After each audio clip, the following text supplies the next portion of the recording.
Buckeye. Notre Dame's ready. I like the Irish. Let's go Buckeyes! Ohio State, 24-10. It looks like you lost another one.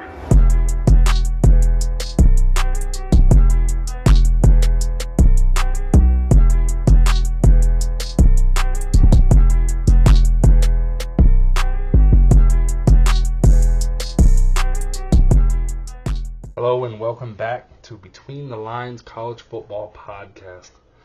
Look, I guess we got to talk about last week, right?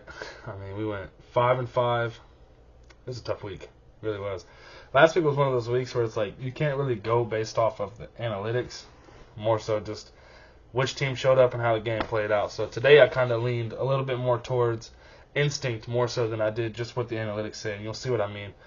We have 10 games that we're going to go over this week again, and let's look at them. So first up, we have the Red River rivalry, Oklahoma versus Texas. It's going to be played at a neutral site. This one should be a lot of fun. Next up, we have LSU at undefeated Missouri. After that, there's Marshall at NC State, Washington State at UCLA, Alabama at Texas A&M, Nick Saban's kryptonite, Jimbo Fisher, Syracuse at North Carolina, Kentucky at Georgia after that dominant performance over Florida, Notre Dame at undefeated Louisville, Fresno State at Wyoming, Texas Tech at Baylor. So let's get into the first one. Let's look at the chart. The Red River rivalry, number 12 Oklahoma at number 3 Texas, not really at neutral site, but let's get into it. Third down conversions, Oklahoma is ranked 6th to Texas' 58th. Passing offense, Oklahoma 6th, Texas 36th. Passing defense, Oklahoma 51st, Texas 36th. Scoring offense, Oklahoma 3rd, Texas 30th. Scoring defense, Oklahoma 3rd, Texas 13th. Rushing offense, Oklahoma 64th, Texas 65th. Pretty even there. Rushing defense, Oklahoma 28th, Texas 17th. Strength of schedule, Oklahoma is 20th, Texas is 5th. Now, I think Texas is 5th because they had Alabama on their schedule, an Alabama team who, by the way, was struggling. So I really don't want to look at strength of schedule on this one. Total offense, Oklahoma 9th, Texas 43rd. Total defense, Oklahoma 30th, Texas 17th. Now, I picked Oklahoma to win this one in an upset. I know I picked Kansas last week in an upset, but in my defense, I did say that was highly unlikely. So I picked Oklahoma because they have the better offense by far. I mean, Oklahoma's offense has just been lighting it up this year, and honestly, it's looked really impressive. It's like a Lincoln Riley offense, but without Lincoln Riley.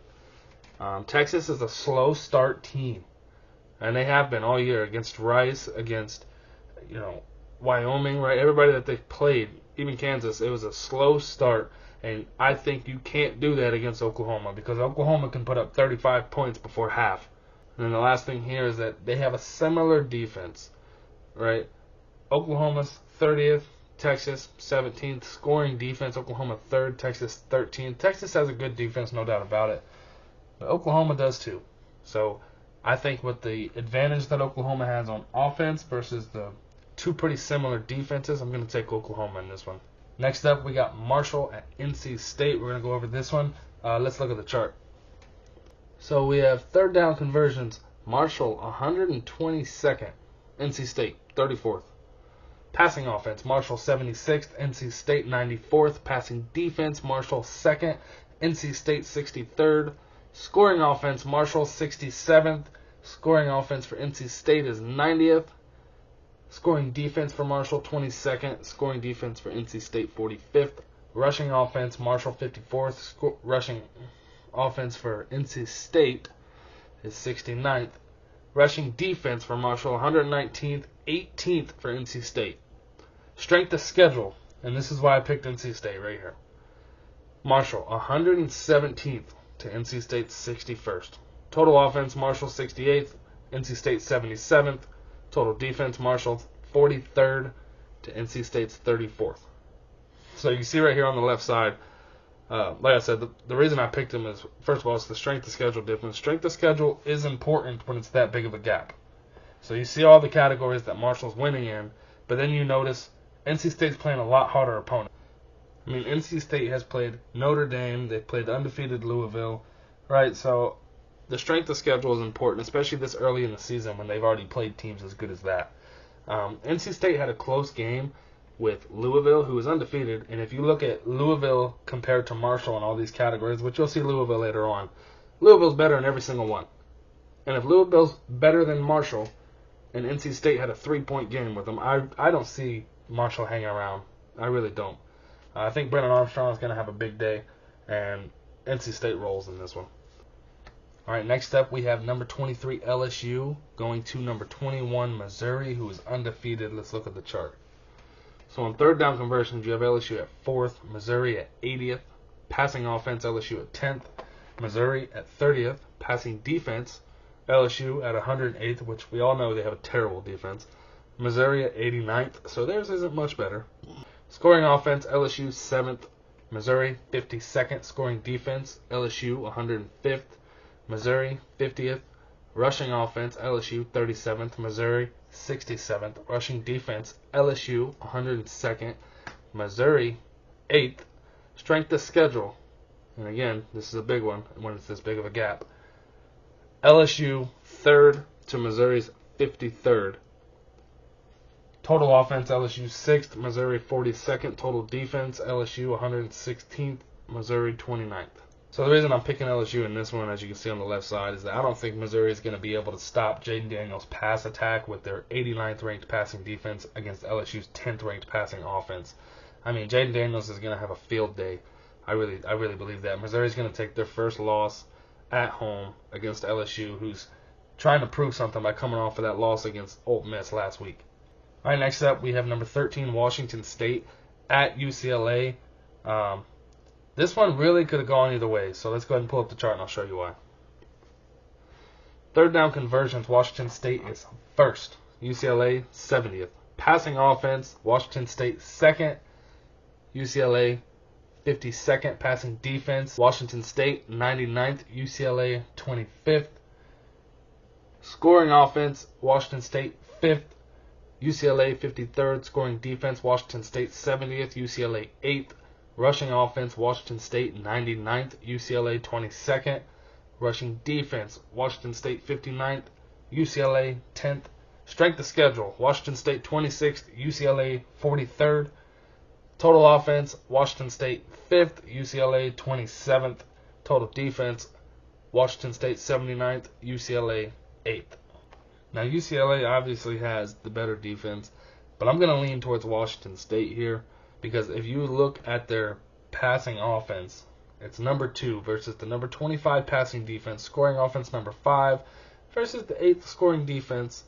Strength of schedule is a little tougher, but they have the 5th offense to UCLA's 27th offense, which the reason I leaned more towards Washington State, even though this one, like I said, could have gone either way, is because A, their pass threat is going to be insane, and B, their total offense is 5th compared to UCLA's 27th, which tells me that they're probably going to move the ball a little more than UCLA, even though they have the 79th defense and UCLA has the 8th defense.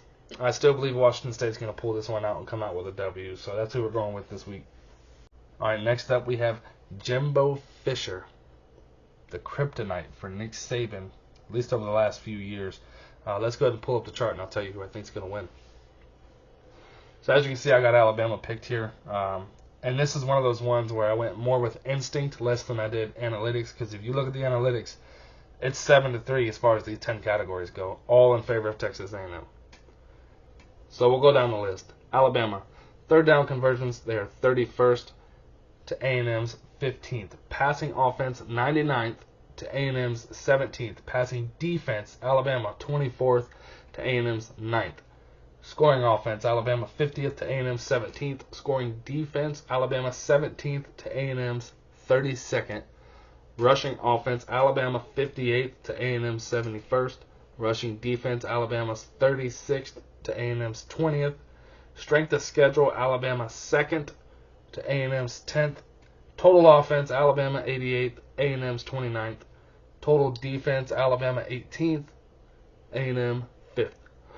Now, if you look on the left side, you'll see that the reason that I picked Alabama to win this game, even though A&M has the statistical advantage, is because Alabama just started playing decent the last couple weeks, probably, right? Not after the Texas game, because that was, what was it, USF. They weren't playing good then, but the game after that and last week is, I think they really started to wake up. So we're going to go with Alabama on this one. I don't think that Nick Saban's going to let his kryptonite and Jimbo Fisher take him down for a loss. And I really don't see an A&M team that lost to Miami beating Alabama. I just don't see it. So we're going to pick Alabama on this one. All right, next up we have Syracuse at number 14, North Carolina. Let's go ahead and pull up the chart and look at it.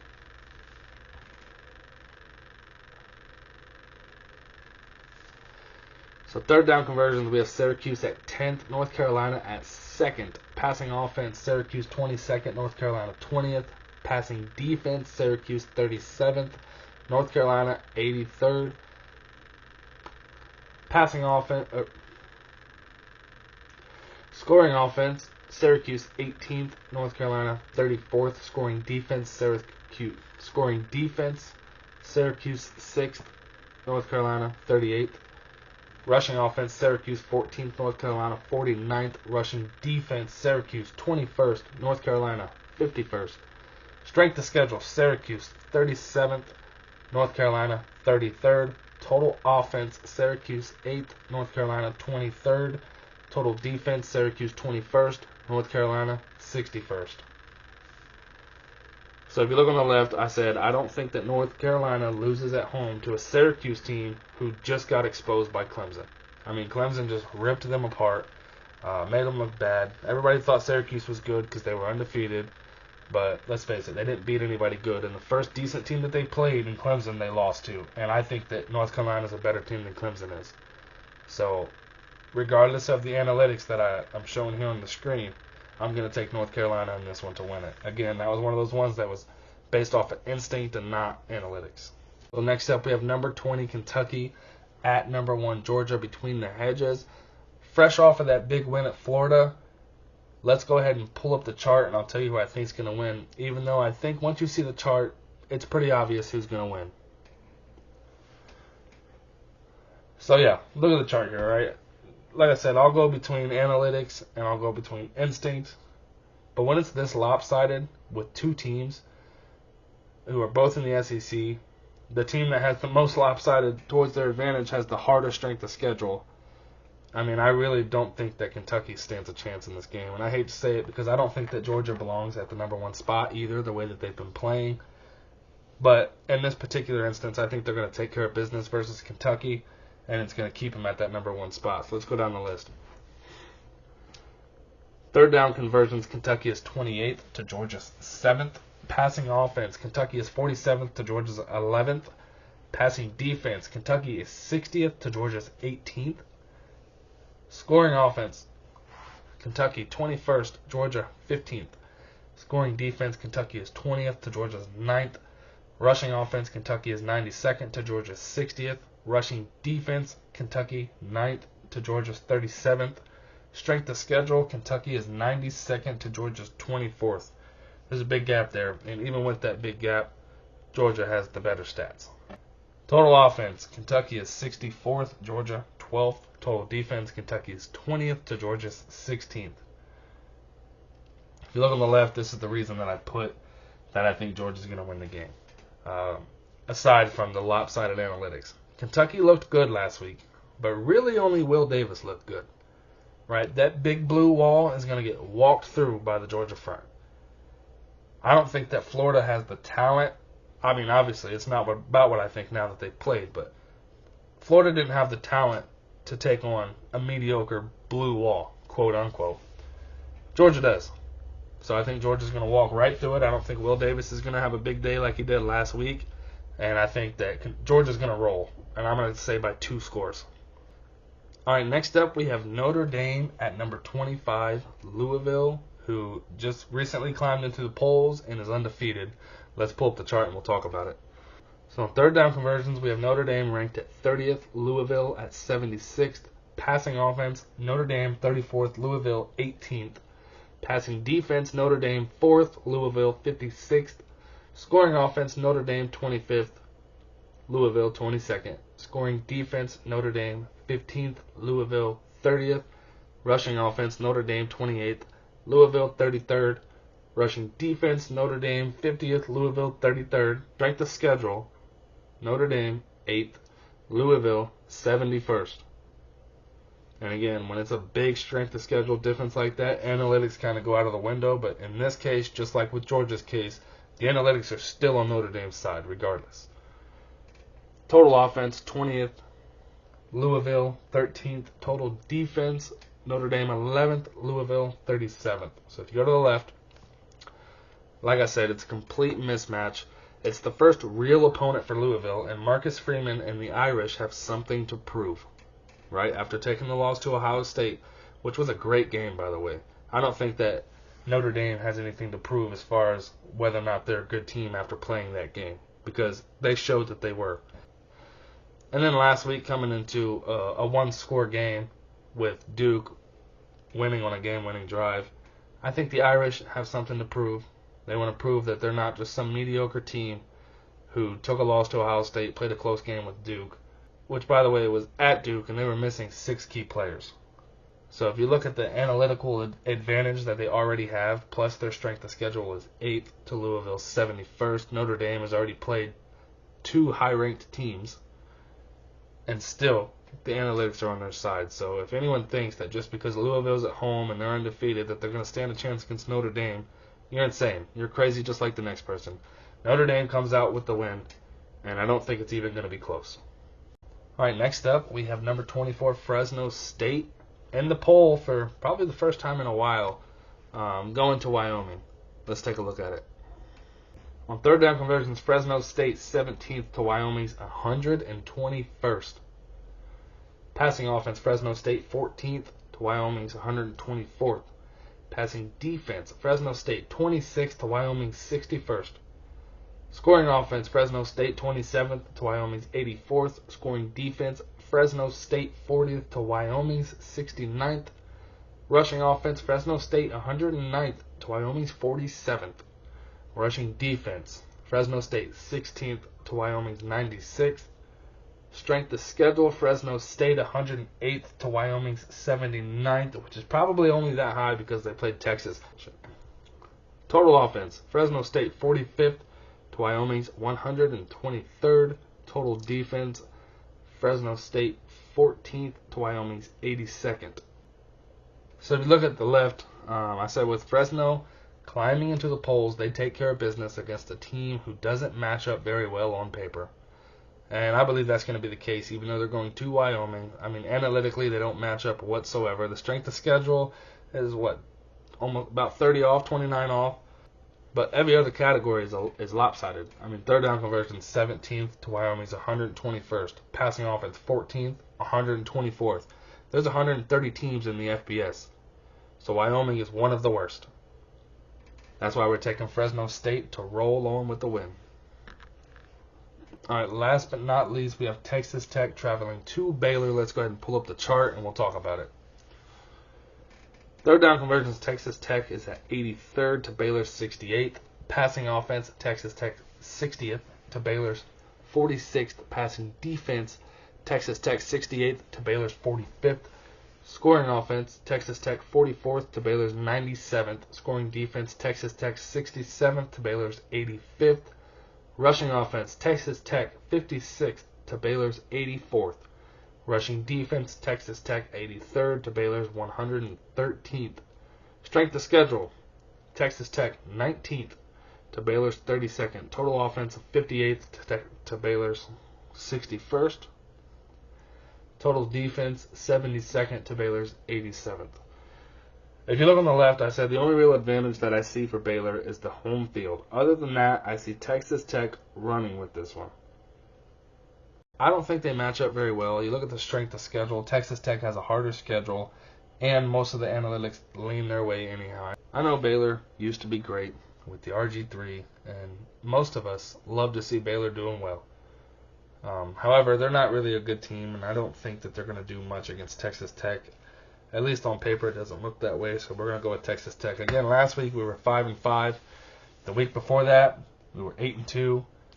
And this week we're looking to go 10-0, right? But that's the goal every week. So we'll see what we do this week. And again, this time, instead of leaning strictly on analytics, which is what I did last week, which obviously was a mistake, we're going to go based off of analytics and instinct. So we'll see how it goes, and we'll see you next week. Thanks for watching.